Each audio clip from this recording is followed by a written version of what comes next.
Deputy President, I rise tonight to speak about the record Aboriginal deaths in custody following the grim revelation from the New South Wales coroner, Teresa O'Sullivan, contained in an open letter that she released today.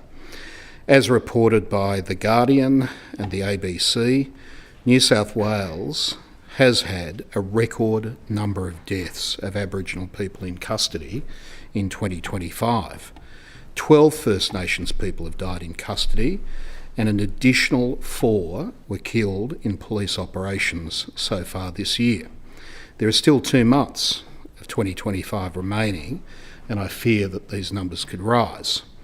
Words fail to express how unacceptable this is, and to quantify the negative impact on families and on communities.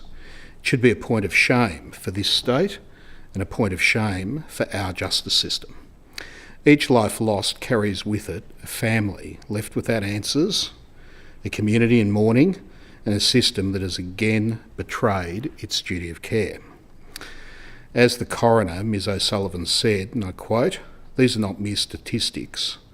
They demand independent scrutiny, respect and accountability." The mass incarceration of Aboriginal people is a driving factor of increased Aboriginal deaths in custody. Over the past 5 years, Aboriginal incarceration has increased by 20%, even as general incarceration levels have declined in some jurisdictions. Aboriginal adults comprise over 1/3 of the New South Wales prison population, despite making up only 3% of the general population. The statistics in youth justice are even more stark. In 2024, Aboriginal young people made up 61.5% of the youth detention population in New South Wales. This is part of a long history of over-policing, over-sentencing and racism towards this marginalised group. Aboriginal people, particularly young people, are significantly more likely to be approached by police. For example, last year, a report on the controversial Suspect Targeted Management Plan operated by the New South Wales Police revealed it was used overwhelmingly against Aboriginal people. First Nations people are also far more likely to experience violence as a result of these police interactions. Between 2018 and 2022, there were 28,826 reports of use of force by police in Australia. Aboriginal people were the subject of 45% of those incidents. Again, this group makes up approximately 3% of the population. First Nations people are also more likely to receive custodial sentences or to be refused bail. Shockingly, nearly 46% of Aboriginal adults in custody are held on remand. That is, almost half the First Nations people in custody, often for long periods, have not been convicted of a crime. First Nations children are jailed at 20 times the rate of other children in this state.